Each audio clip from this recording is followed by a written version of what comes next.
Hello, everyone from Chelsea Fan TV. I hope you're all doing very, very well. Welcome to another lunch show where we go through all of the latest Chelsea news regarding Chelsea Football Club.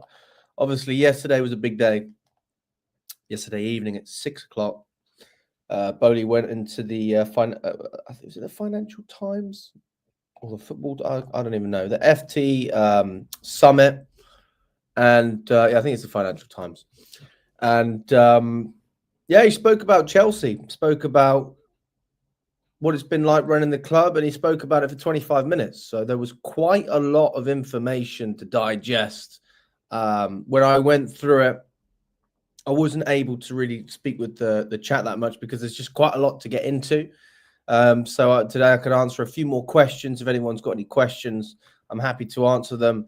And also, we can have a little bit more context because we've had a night's sleep now over this to try and really understand what is going on, what has been going on, and what will happen in the future as well. Because there's been talks about changing strategy, a rift between Boehly and Clearlake, which is absolutely true in my opinion. Based on what I've seen, I think that Boehly certainly doesn't look at the club the same way Clearlake does, although they do look at it the same way in the sense that they are both trying to make money. There's no difference in that respect, but I do think the way that he would run the club is certainly different. So let's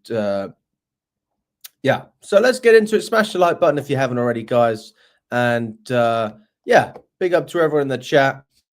Big up to Ton. I hope you're doing well, mate. Good afternoon to you. Big up to Stephen as well. Is Boehly trying to turn the Premier League into the MLS? It does look like that is something that he wants. I mean, the truth is he wants to Americanize the Premier League. He wants to Americanize the English football pyramid.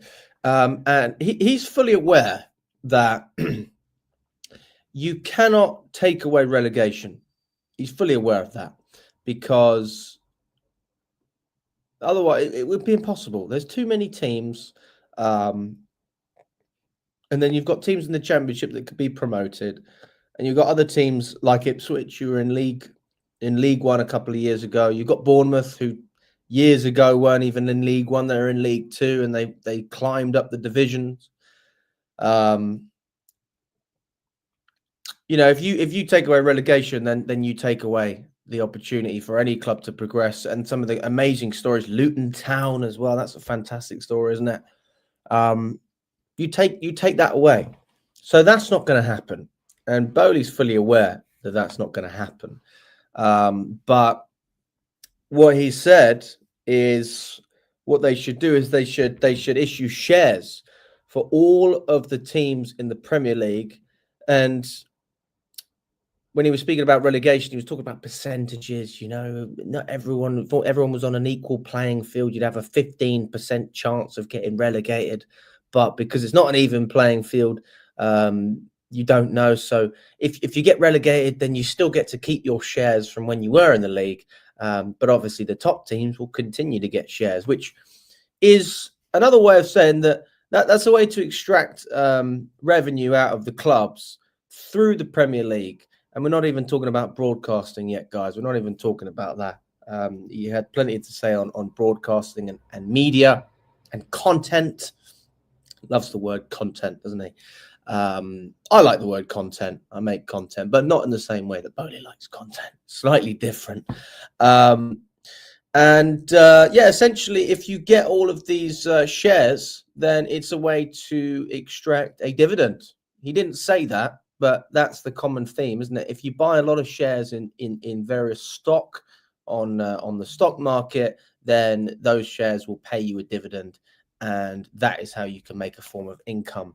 And that's what it looks like Boehly wants to do. So, listen, am I happy with the suggestion? Absolutely not. Is it a viable solution? I think we'll find out in the future, because as you get more Americans coming into the league, this is something that potentially could be a real talking point. Boehly's certainly one of the catalysts for a lot of the conversations that we've had over the past couple of years with regards to how to Americanize football. You know, he spoke about having an all-star game, North versus South. So many different things, and that would be enough money to raise revenue for the football pyramid. Plenty to get into, guys. So big up to you, Stephen, as well, mate. I hope you're doing well. Right foot, left back says Blueco out, Clearlake out, up the Chelsea. Josh, good afternoon. I hope you're doing well, mate. Frederick says, are you coming to Denmark to watch the game? Yes, I am coming to Copenhagen. I will be in Copenhagen. I spent my last money. I don't have any money. I spent all my money to go to Copenhagen. So that sucks. But I'm happy to do it. Someone's got to go to all the games and someone's got to go and follow Chelsea. And it's going to be me. And I'm happy to do it, even though I was a bit grumpy at Southampton. That doesn't mean I don't love watching my team. Of course I do. Absolutely love it. And, I'm looking forward to going out there, even if it's another crap performance, which there's a good chance it could be, but we'll see. Stuart says, isn't ticket touting illegal? Well, you're not wrong there, Stuart. I presume you're talking about Vivid Seats. Absolutely. It's a total conflict of interest, and we still haven't heard anything about Boehly on that. So it'd be interesting to see if anything does come out regarding the club or Boehly directly. I presume you probably won't hear from Boehly about that. It will be the club that address it, if they do address it. I mean, if they don't, that's a disgrace in itself. Tom says, off topic, Chelsea women are doing well on the international front with 5 players in the England starting lineup. Well, that's great. I'm happy to hear that the Chelsea women are doing well.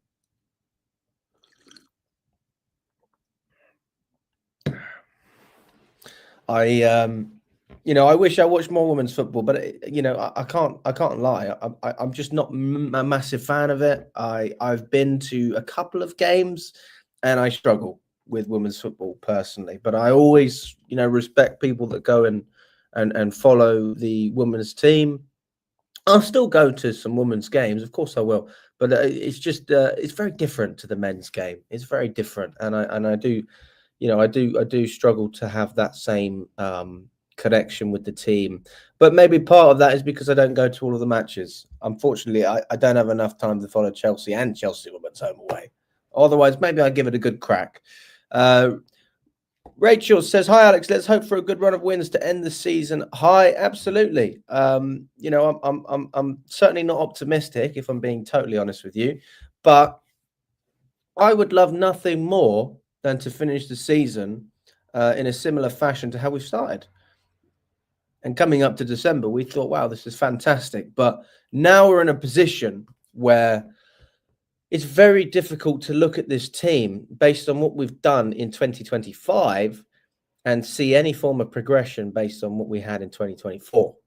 We rode the wave from last season under Pochettino, and Maresca certainly put his spin on things. There's no doubt about that. We had a clear system in play, but there's been extra tweaks from his side that certainly haven't worked and haven't got the best out of a number of players. And he is struggling to deal with the injuries. To be honest, we had similar injuries last season anyway, so I'm not going to sit here and say that it's much different in that sense. But we do have better options apart from that, but we don't have a striker. We don't have a striker at all. That is going to be a real problem for us. Although Pedro Neto he seems to be the solution, at least short term. Nina did a video on that this morning. So if you haven't watched that, go and check it out. It's all about our attacking solutions if Pedro Neto is the player to lead us forward. But no, listen, I'm not going to sit here and say we're going to finish in the Champions League. I don't think we will. I don't think we finish in the Champions League. I think best case scenario, we finish in the Europa League. And I don't even think that's from the league. I think that is purely because of the Conference League. I do not envisage Chelsea finishing above Newcastle, Nottingham Forest, Man City, certainly not Arsenal or Liverpool. And to be honest, we're competing against Aston Villa, who strengthened massively.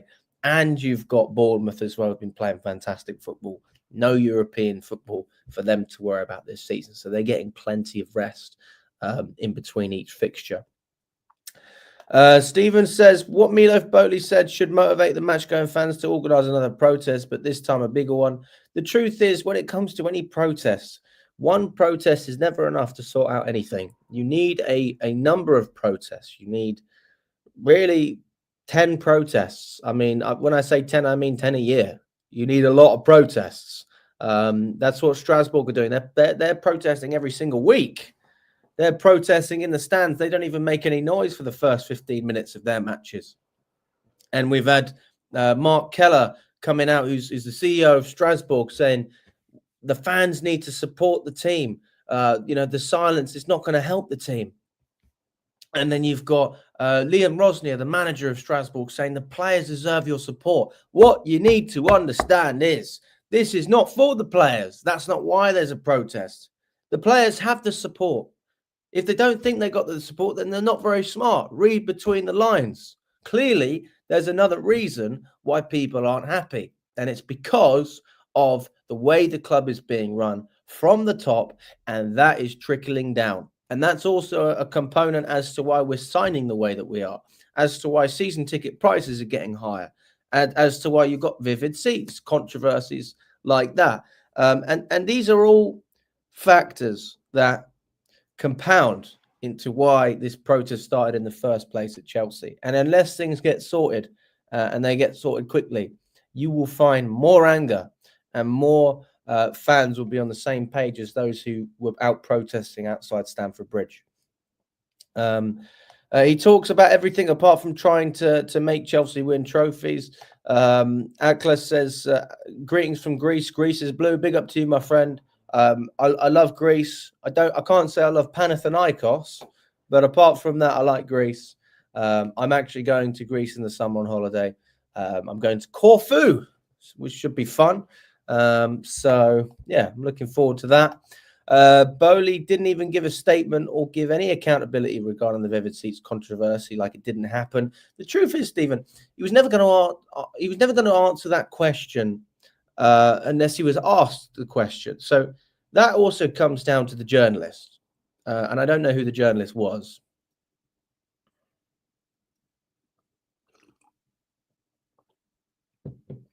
The journalist's responsibility is to ask the important questions, and he didn't do that. He did ask some important questions, no doubt about that, but he didn't ask about vivid seats. He didn't mention the protests, as far as I'm aware. But Boehly spoke about fan unrest, but I don't know what the question was for that. I mean, I haven't seen any of the footage. I'm hoping that can be released publicly at some point. I'll be very excited for when it does come out. And yeah, so we'll see what happens. I mean, to be honest, none of the quotes really matter if they're seen any differently, but it's always good to have a bit of an idea of the way the conversation was going, right? And what was the question asked to make Boehly answer in a certain way? Because some of the reporting that I'm seeing, I'm not actually seeing the questions. I'm just seeing the answers. I would love to know what was actually asked for that to come out in the first place. Okay, I think I've seen that one. Big up to you. Boehly certainly not blah blah blah. Yeah, no, I'm with you on that. He had nothing to say about it, mate. Nothing to say. I wonder what people on this channel like Scott Ziad and to a certain extent Charlie, who trust the process, think about these statements. Well, I know that Charlie was not impressed. I'm pretty sure Charlie was quite I don't know if concern is the right word, but he said it was a load of waffle. Let's have a look.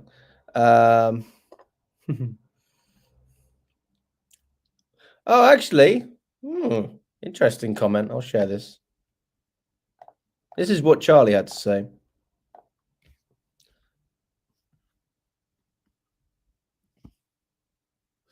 Whether you agree or not, and a lot disagree, but at least Boehly actually comes out and speaks and explains the thought process behind things. Long-term success is vital, but there needs to be some tweaking to get some experience so we can win now. So it'd be interesting to see what you guys think. But I'm actually, I think that's quite an interesting comment from Charlie. I didn't expect him to see that.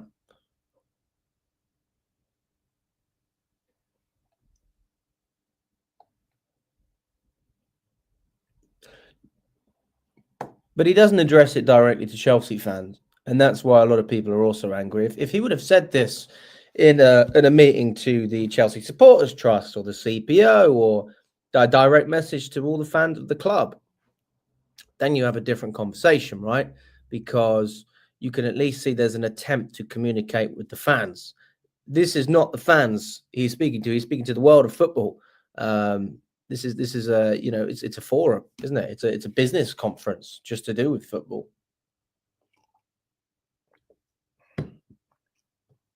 It's all about investment and capitalizing on the investment. Absolutely, Tom. He did avoid a lot of the points that people wanted to speak about, but that, I'm sure that was on purpose. If we get top 4, do you think it's a successful season? Absolutely. I think it's a very successful season. I didn't think we would get top 4 even with the business we did in January, in the summer. Sorry. I didn't think we would get top 4 because I wasn't confident with Maresca coming in. We signed a championship manager. And to be quite frank, we still got rid of a number of players that could have helped us. Now, I know that Conor Gallagher wasn't really going to fit into Maresca's system, but you know, if we'd have just kept Pochettino and then had some of the players that we had last season, that would have been helpful. Then you wouldn't have needed to sign João Felix and Dewsbury Hall and other players who aren't going to be a part of the project now. And you could have utilised players who do play well in the system that we played last year, such as Disasi and Malagusto. And you still get the best out of a lot of your top players. One of the few players who wouldn't have performed as well in the system is probably Enzo Fernandez, but Caicedo performed, Cucurella performed, Jackson was certainly an improver.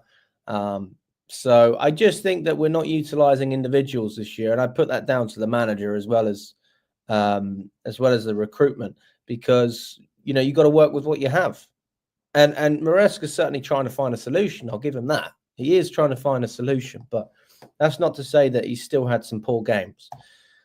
What a load of lies. Hold on a second. Was there a rift between Boehly and Eghbali back in September? So fast forward 5 months, they made it up. Doesn't make any sense.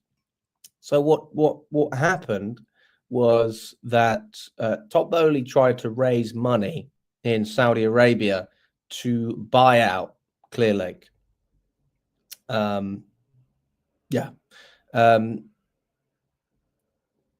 That's it really, and he couldn't raise the money, so there's sort of a Texas shootout going on here.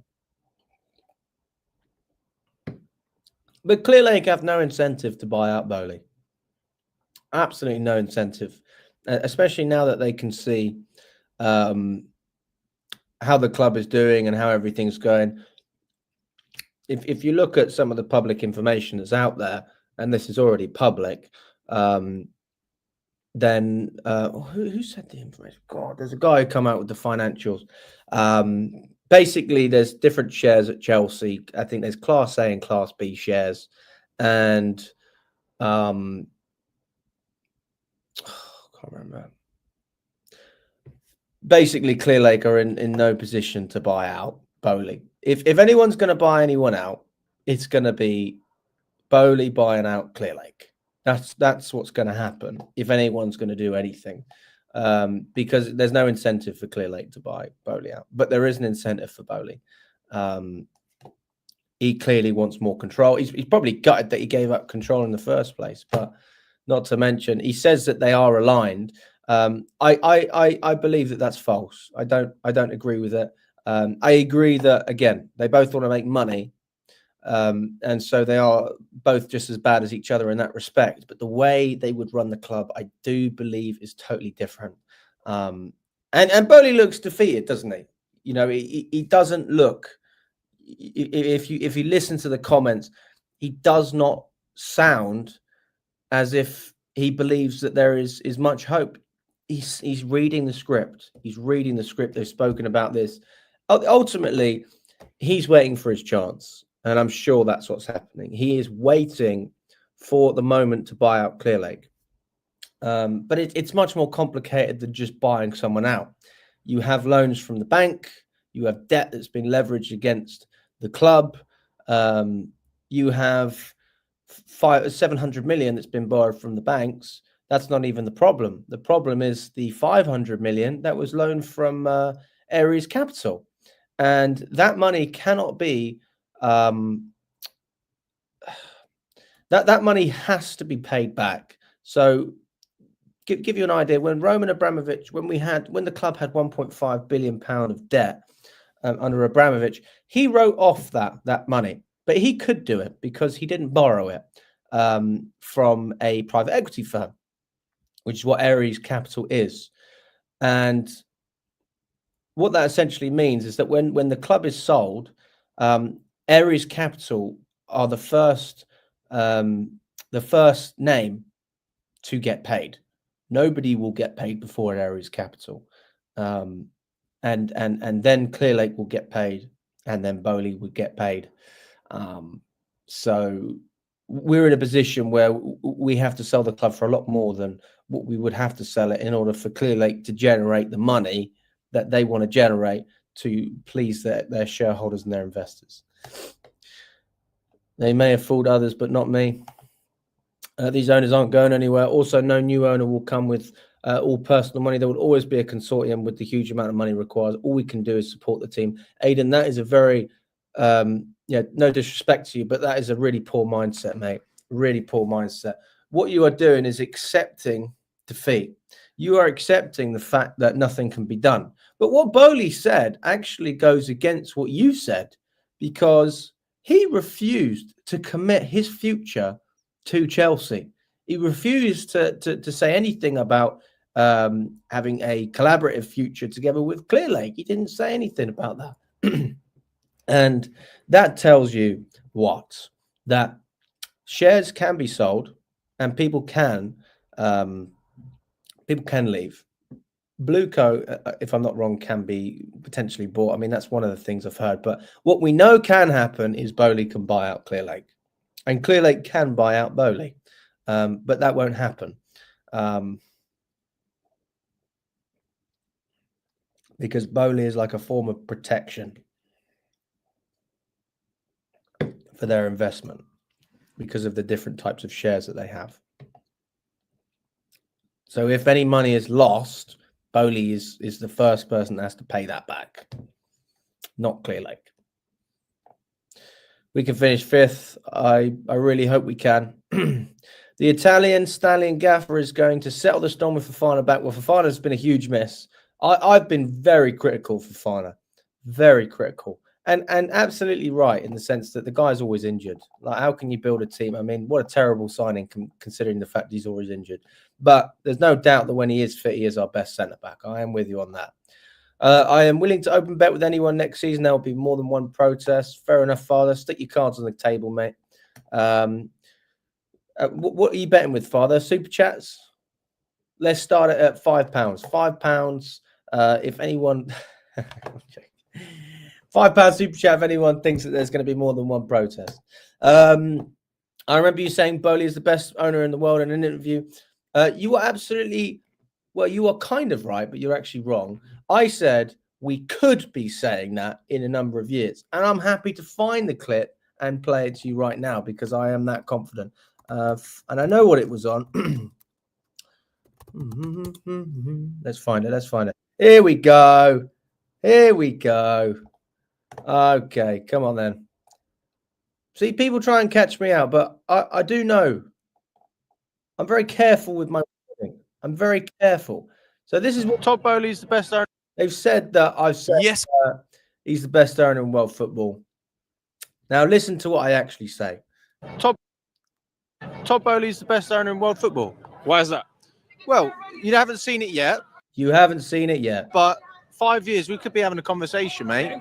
And everything that we're saying is wrong could be right. The youth could be right. Okay, I'm very careful with what I say. Also, I do want to highlight, I was with Father and I said to him, watch me go viral. So that's why I said it. But I'm very careful with my wording. Develops. Stadium develops. Fan base united. Manager not sacked. Long-term project. Well, they sacked him, didn't they? Pochettino. So maybe not at the moment, but we could be having a conversation. We could be having a conversation about it. We beat FFP. We beat UEFA. Didn't qualify for Champions League. They got rid of the 7-year contract. So he said, you know what? The Premier League don't do that. We'll do it anyway. And we've managed to beat that loophole. So Boehly's smart. People don't realise it. The football knowledge might not be there, but the business knowledge is there. And now we have people who know football. We don't have Potter. We've got Pochettino. We've got a growing squad. Mudryk, he's going to be worth the money. Madueke. Some things I was definitely wrong about. And that was Mudryk and bloody Madueke. I said he's a baller, didn't I? Baller. Palmer. Baller. Oh, I was right about Palmer. But yeah, so you thought you got me, but no. Very careful with my wording. I said we could be having a conversation about it. So good try, but not quite. I have the receipts. Is that what people say? In all honesty, the protests on Tuesday won't be taken seriously. 300 out of 40,000 fans is a small ratio. If we finish in the Champions League spot and have a good window, everything will be forgotten. Well, listen, the way we are being run, if we don't have Champions League football, we're fucked, to be quite frank. We are so reliant on Champions League football for the protection of the football club. The football club as a whole needs Champions League football to have any form of pull, to have any form of financial stability, because without that, they will find other ways to extract money from the club. And that's the worrying thing. If we don't get Champions League football, there are still investors that expect to be paid. And there are still measures that will be taken in order to make sure that those investors do get paid. And that includes season ticket prices going up again. That includes price increases all around the stadium, in more expensive shirts, everything. I mean, everything that you can think that could go up will go up, and I'm 100% sure about that. It's very unfortunate, but that's what's going to happen. I respect your optimism. I really do. Father says, Al's, the price of the footage from yesterday's meeting is £400. You have to pay the fee in the Financial Times website. Oh, God. No, I'm not paying for that. No chance. No chance. No, thank you. Oh, yeah, David Coote's been banned until 2026. And then I guess he can get back on it. Pun intended. Now that you led the protest, you think it will help the team finish top four, trust the team, and judge at the end of the season? I didn't lead the protest. I was part of it, but I didn't lead it. I encouraged people to go. I certainly went. I was very happy that as many people went as they did. People say it's embarrassing that about 300 people went, or 400 people. That's 400 people than you would have had in in Tottenham's protest the first time they had. They probably had about 5-10 people. I think it's a great start, and I think it's a testament to how together Chelsea fans actually are. No news about Mudryk as it stands. What would you propose to do? What would you propose they do to deal with financial losses that are triple the PSR limit while still competing for the league? The thing is, Matt, they don't care about competing for the league. This is another reason there's a protest. They don't care. They do not want to win. That's why Brighton is the model. Brighton is a stable mid-table club that wins almost as much as the other top 5 clubs. That's what Boehly said. Winning and losing is important, but creating business value is more important. That's what Feliciano said. Todd Boehly said, our number one priority is growing the brand and our fan base. That's what he said. I'm just quoting people. I think he's hinting of buying, Stephen. I don't think he's hinting of selling. I really don't. He's tried for so long to get involved in the Premier League, to get involved in Chelsea as an entity.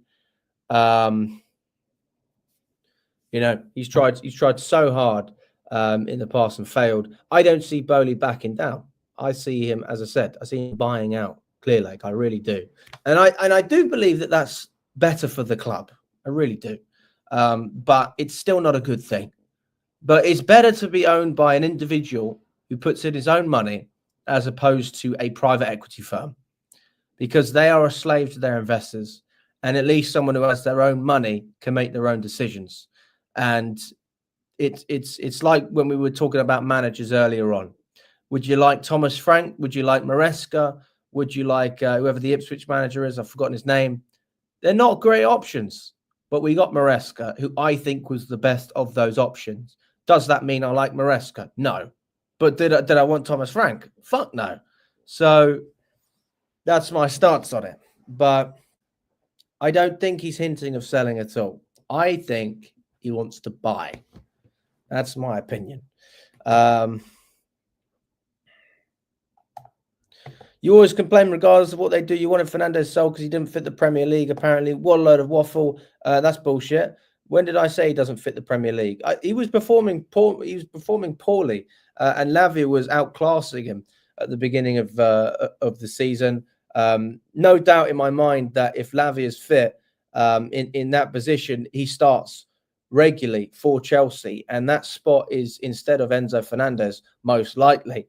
But Enzo Fernandez has adapted really well to Maresca's system, and Maresca's found a way to make it work as well. So credit to both of them. But I've never said Fernandez doesn't fit the Premier League. That's not true. Have you looked at disqualification? I don't know what you mean, mate, to be honest with you. I don't know what you mean by disqualification. Bring the Roman Empire back. That'll be fun. Yes, this is Father. Father says NDA nonsense between Boehly and Boehly. They've been doing more PR than we've seen in their appearance at the bridge. Let's not forget they blocked some people online. Fair enough. That's true. A sheik can buy out Clearlake. The thing is, though, when you look at the Saudi Arabian market, for example, is that a conflict of interest because they already own Newcastle? So why are the Saudis getting involved in Chelsea and Newcastle? Newcastle's their project. So that's what I would say. But if they would be happy to own multiple clubs, fair enough. I'm here for it because the Saudis, they want success for their teams because that's going to attract a fan base. And then what they'll do is they'll hold pre-season in Saudi, again, bringing more people. For Saudi, it's a little bit more political than the Americans. For the Americans, they want to make their money. For the Saudis, they want to attract people to their country. And sports teams and sports in general is a way to do that. We've seen that with the golf. We've seen that with the F1. We've seen it with the boxing. And the football is another part of that project, I'm absolutely sure. Even if Clearlake do what you want, you would still be whining. Boehly made mistakes too. Honestly, you're too confused. And it's because you are reading a lot of clickbaits and take it as gospel truth. To be honest with you, mate, I've just done research. I've seen what the ownership have directly said. So I've quoted the owners, multiple owners, and a lot of the things they say match revenue, financial models. You're going to make a lot of money on these deals, content, data. What is it? The youth players, the players from the academy, we don't treat them as people. We treat them as products. That's what Todd Boehly said. So, you know, for you to say that is it shows that you're not doing much research yourself, which is fine. You don't have to. That's why I'm here, to open your eyes up to it. What you need to understand is that Clearlake are a private equity firm. Private equity firms' sole purpose is to make money for their investors. Doesn't matter how they do it. If they make money, then they've done their job. And that is the issue at Chelsea, is we have a ownership that for 3 years we didn't even realize how bad it was. And now we are starting to feel the pain of problems that we should have realized were there 2 years ago, because we've run out of money. We have run out of money. We are now a club that has to sell to buy, because the loan that we took from the banks and the other private equity firm, Ares Management, that was 1.2 billion, is gone.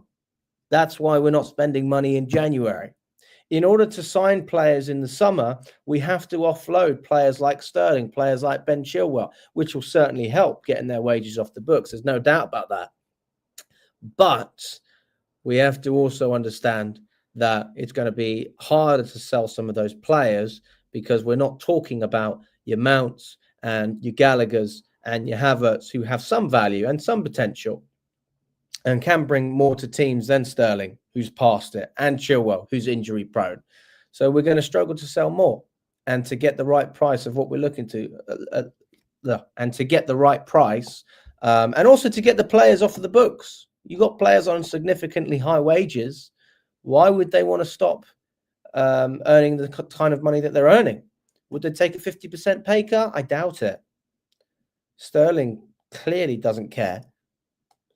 If it wasn't for Arsenal, he would have just sat on the bench at Chelsea. That's what would have happened. This team, the shitty team's problem is the fans. I stopped watching football when football in England became the sport for snowflakes, when the fans don't shout, smash things, visit some homes, and the owners can do whatever. I don't know what you're on about, mate. The fans are angry because the football's crap and the way the football clubs are being run is poor. That's why the fans are angry. So yeah, I don't know what you mean. These lot had no real money at their disposal. Pathetic. They have to pay off the banker and the investors first. Wake up, people. You're absolutely right, Brian. And remember, there is interest on all of these debts as well. The interest from the banks is about 4% roughly. That's generally what they are, isn't it? But from the private equity firm, you're looking at about 13%, which means a loan of 500 million, when it gets paid back by the time the owners are able to sell in 2033, that will be 1.7 billion. And that is a problem. Big up to you, Brian. The ownership is and was going to age like milk. That is a good reference, Brian. I'm not going to lie to you. That's a good reference, mate. Look, to be honest with you, they did a great job of conning the fans, really. I mean, how else do you describe it? The fans did not understand what was happening. And as soon as one thing came out, everything started to come out. First, it was Vivid Seats. Then it was the January transfer window that sort of confirmed everything that we didn't want to be true, but it was true. Then we found out about the loans from the banks and the loans from another private equity company. You dive into Clearlake and you see what their mission is. You now know that we are a part of that mission. That mission is not for Chelsea Football Club to be successful. You hear and you read over and you re-listen to some of the interviews from the conferences, and there's many videos, a couple of hours of footage that you could listen to, and you have a number of owners that you can reference as well, which makes it even better if you want concrete validation. If you want to understand, this can't be right, maybe he just said it as a one-off, then you listen to the other owner say the same thing, the other owners saying the same thing. Do you think that Jonathan Goldstein owns Chelsea because he loves Chelsea? Do you think that that's the case? Jonathan Goldstein's not even a Chelsea fan. He's English. He's a Tottenham fan. Why would a Tottenham fan own Chelsea if not to profit from Chelsea? If I was a Chelsea fan and I had as much money at my disposal and I was given the opportunity to invest in Tottenham to then take money from Tottenham, I would do it because I hate Tottenham. I don't like Tottenham. So it's no surprise to me that when presented with the opportunity to profit from Chelsea, Jonathan Goldstein's perfectly happy to join this consortium. And again, he's not the only issue. You've got Hansi Wiss. The only reason that he joined Chelsea was because he doesn't like Abramovich. It's not even to do with football. He's not interested in football. It's actually political. And unfortunately, politics has ruined Chelsea. And it's a really, really sad situation to get in. Really, really sad.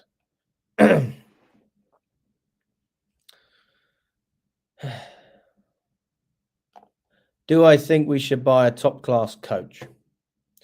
We had a top coach. We actually had, give or take, two. One of them was a lot better than the other.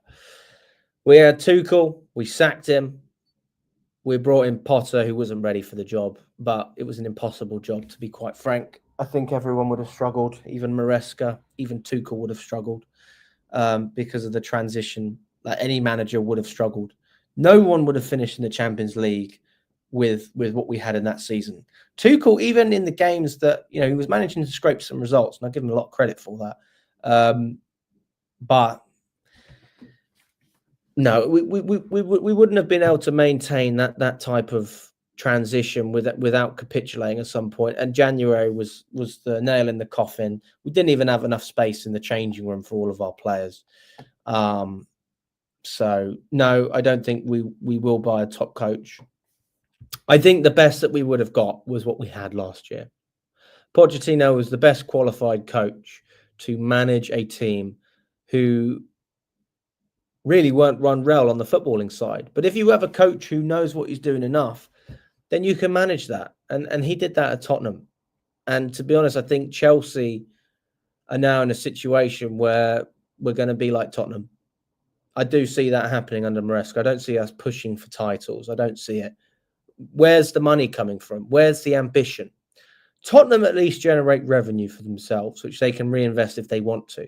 We don't generate enough revenue as a football club to even sustain that type of model. We are forced to have a low wage structure because not only our owners don't want to spend their own money, but they don't want success. They don't want success. They want the club to tick along, and they will withdraw money. I had an argument with Charlie the other day. He said the Glazers were worse because they take £19 million a year out of Man United. What does Todd Boehly get as a chairman? 20 million. Anyway, we'll see what the accounts say at some point because they will come out, and then we can see if money's been withdrawn from the club.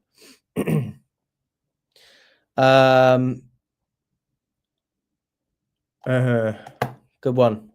Is blue go out, not beard out? I know the beard gets annoying though, man. The beard gets annoying, so that's why. My point about the finances, mate, was that if we'd assigned 10 players on 300k using that bidding, the club would be in the same position. You can redesign the club and succeed instantly.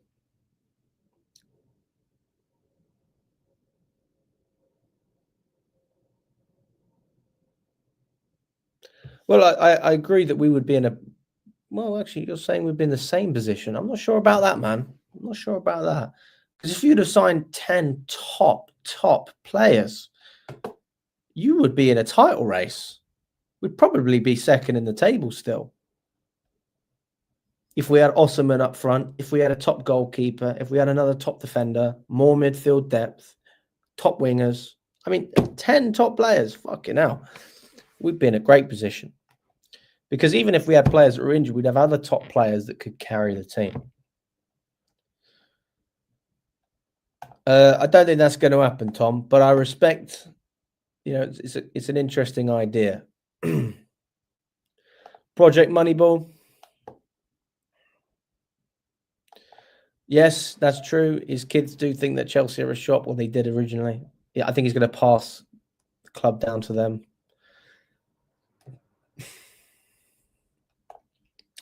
Let's see if there's any news, guys. Has anything else come out recently? Let's have a look, shall we?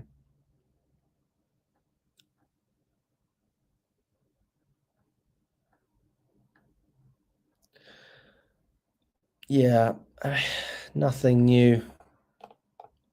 Nothing new as far as I'm aware.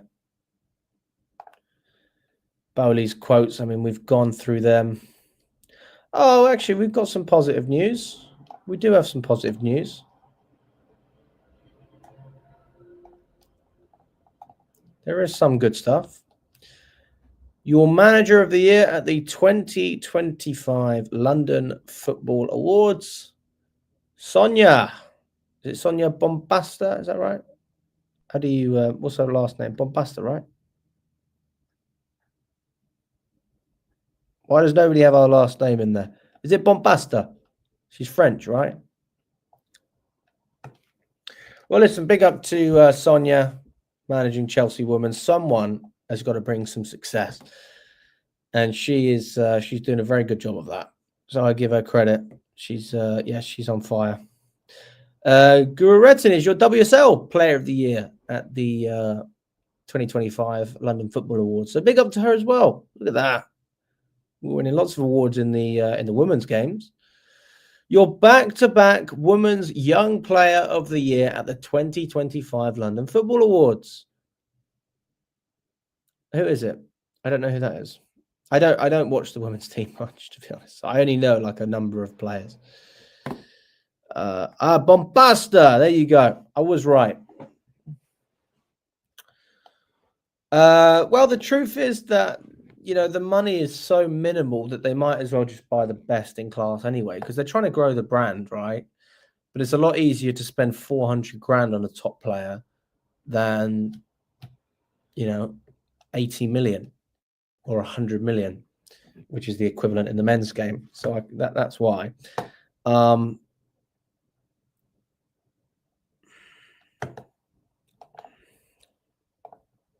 Anything else?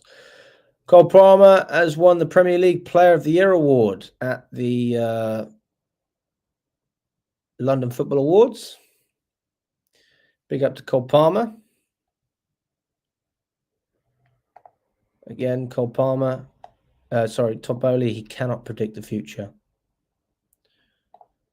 So there's your answer on that. If anyone's wondering if Boehly's going to give you any clarity as to what's going on. I'm trying to see if there's anything coming out at the moment. I mean, David Coote, that's quite interesting, isn't it? I'm surprised that he's only been banned until 2026, to be honest with you. I'm surprised it's not a permanent ban. For a referee to do something like that, a referee who's worked at the highest level, fair play to him, but I'm surprised that he's going to be allowed to work again.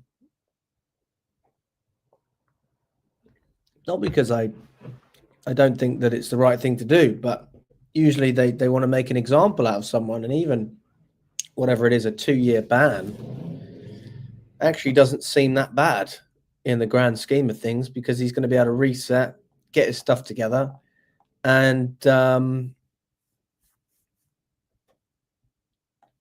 he'll come back to it. I mean, the fact that that's basically telling you that UEFA are going to take him back, if I'm not wrong, with David Coote. I mean, if you have a look at this, this is what Ben Jacobs has come out with. I know not everybody likes Ben, but it's interesting stuff. So this is him out of competition. Mr. David Coote, incidents and sanction, general principles of conduct, R111DR, violating the basic rules of decent conduct, bringing the sport of football and UEFA in particular into disrepute, and a ban from exercising any UEFA refereeing activity until the 30th of June 2026. So that is actually quite surprising, to be honest with you, because basically what they're insinuating is that he can come back and it's all good, which I am a little bit surprised by, to be totally honest with you, a little bit surprised. But that's what they want to do. Fair play to them. There was also some interesting stuff that came out to do with La Liga. They're going to, looks like they're going to have a big legal battle with Manchester City to do with financial irregularities, and they filed an official complaint with the European Commission as well. So who knows what's going to happen there. Yeah. Who knows? I mean, my perspective is that football's just moving in a bit of a weird direction. Very, very.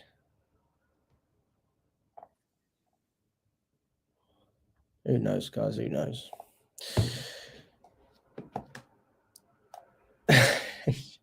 Jacob's in the woods. In the woods.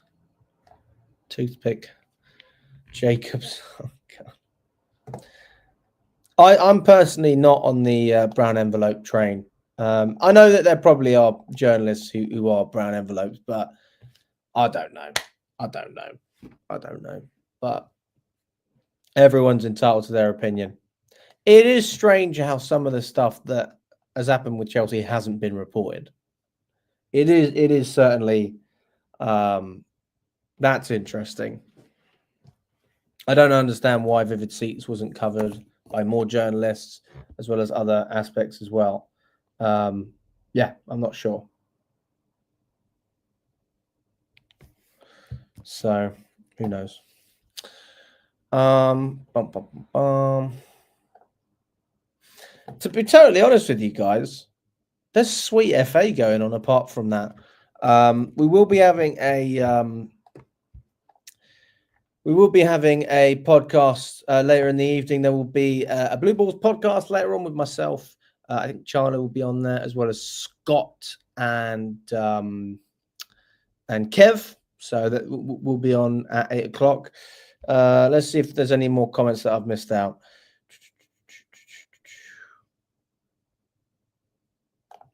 Those comments from Meatloaf, I presume you talk about Boehly, about relegation, were very alarming. It just shows you the mindset. Why is an owner of an elite football club even thinking this way? Yeah, absolutely. But I do think, again, I don't think he's thinking about Chelsea being relegated. He was talking about shares being distributed around all of the Premier League teams. And the reason that he wants that is because Chelsea won't get relegated. So they are financially incentivized because they know they're going to get more shares. And that's the situation, isn't it? I think I've already seen that one.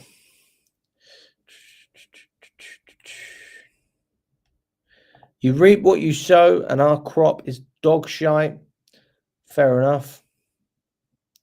Women's football is big in the US. That's true. That is very true.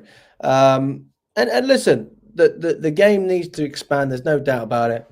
And there are plenty of people that enjoy watching women's football. I mean, I speak to a lot of people who prefer watching women's football as opposed to men's football.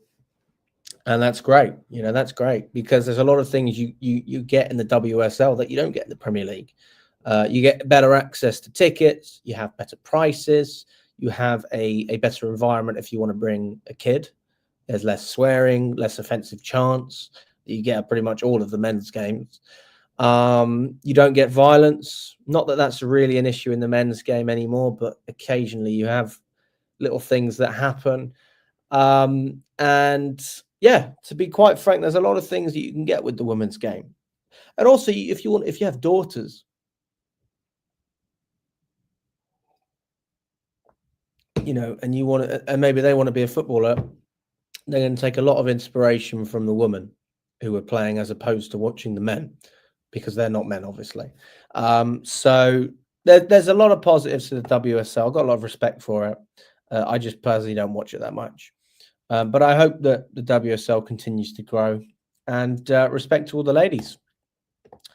The Real Madrid first team squad cost 1.33 billion, and they're the best team on the planet. Clearlake have spent more to make us West Ham. Yeah, that's where we are. That's where we are, Tom. Luckily, not quite as bad as West Ham, but I understand your point. We want our club back.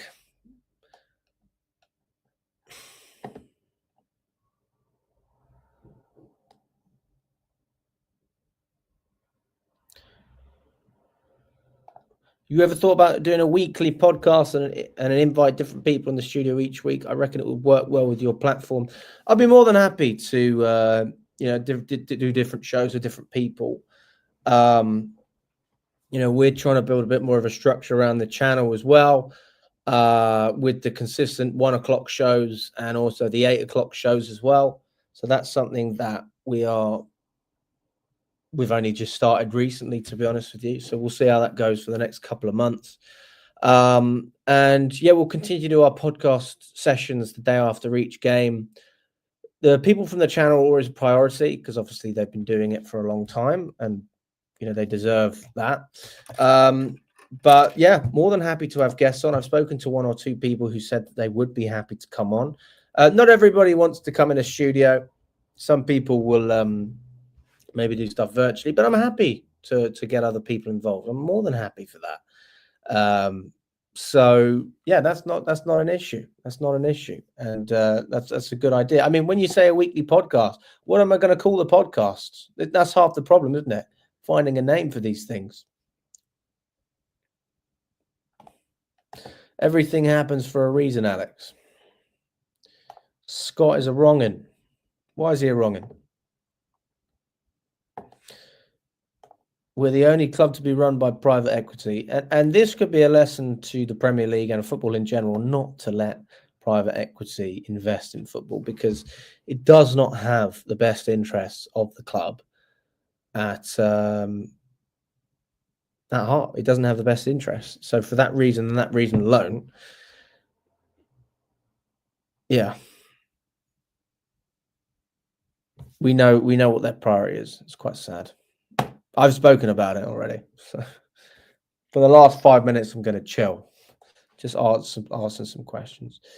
Oh, that's a good question, John. Good question. I'm not sure. Yeah, players have been underperforming, but they cannot control the players that they play next to. They cannot control the system that they play under. They cannot control a number of aspects, and that goes beyond the players. So although the players should do better, there is generally a catalyst to all of that, and we see it with manager bounce backs, a lot of different things. When you bring in new players, they have a big impact on the team. When you don't do that, then you are hanging out the players to dry, in my opinion. But yes, they should perform better. There's no doubt about that. The women, when they get fouled, don't get rolled around like they've been shot. That's true. They have a go. It's as simple as that. Chelsea and Hove Albion. Alex is the only one on Chelsea Fan TV that speaks what everyone is thinking, unlike Lewis and Charlie. I think that's a little bit harsh. Look, but listen, everyone is entitled to their own opinion. And to be quite frank, I don't care if people don't agree with me. That's the whole point of having a fan channel, is that you have different opinions. And some people don't like my opinions, and that's fine. So that's how it is, isn't it? There was times last season where I was an idiot because I backed Pochettino and I backed a number of the players. And now some people agree with me that didn't agree last year, and there's some people that still think that I was wrong, and that's fine. And there's some people that still think our ownership are okay. And I don't understand why you think that, but there you go. Everyone's got their own opinion. Alex, friendly warning of a bigger issue in the CFTV. It's called Charlie Big Danger. Be careful. No, we're fine, mate. We're fine.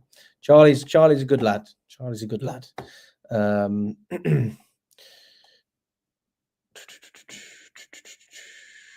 We need the German model, 50% fan owned, in my opinion. Yeah, I mean, I need to do more research into how that works, Daniel. How do you fund that? How do they fund a fan-owned model? I'm just trying to figure that one out in my head.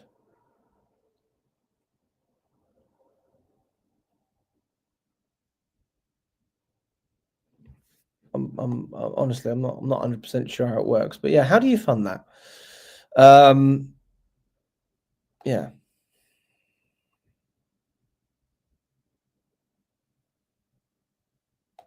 Well, they did. They did, Top Bins. They did it the other day. They did it outside the ground, but it was supposed to be outside the ground because media coverage. You can have the journalists outside. They don't all get into the stadium. It's harder to get banners into the stadium as well. Thank you, Mickey. Appreciate that. They say we want to popularize Chelsea as a worldwide brand. How can it be if we don't start winning? Why would a new fan want to support a club that isn't winning? Contradicting themselves. I completely agree with that. So 50 plus one. The rule is designed to ensure that the club's members retain overall control via owning at least 50% plus one of the club's shares. So, but what I'm asking really is, how do the players? So if the fans own the club, do the fans pay a fee every month, every year in order to finance the club?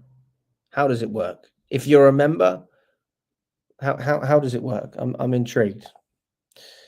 Proves they can sell, Alex. Otherwise, Boehly wouldn't have said he can't predict what's going to happen in a year's time. No, I completely agree with you, Shana. Completely agree. Although I don't think he will sell. I think he will try to buy. That's what I'm predicting. I don't see Boehly backing down. I don't see it. Whatever happens, he's going to try and make money. But I believe that he is in this for the long haul. I really do. Clearlake, not so much. They have a deadline. They want to get in, get out, take the money and go. But if Boehly can buy them out beforehand, I believe he will do that. Things could be worse. We could have had Ineos with Jim Radcliffe that's flying everyone at the moment, with United desperately trying to stop a deficit. Remember, things can always be worse. Dennington Bear, Man United won the Champions League under the Glazers. They won the Premier League under the Glazers. They won the FA Cup under the Glazers. They won the Carabao Cup under the Glazers. The Europa League. I don't think we're in a better situation than Man United. I really don't. So there you go. We'll see. Listen, guys, big up to everyone that's been watching. We've got another evening show coming up later on at 8 o'clock UK time. We've got about 60 of you in the building. Smash the like button. Let's get over 60 likes on the video. Really appreciate all your time. Thanks for watching. We'll be back at 8 o'clock or roughly that time, maybe 8:30. So come and jump on. And then we'll talk all things Chelsea on the podcast as well. Catch up soon, guys, and enjoy the rest of your day.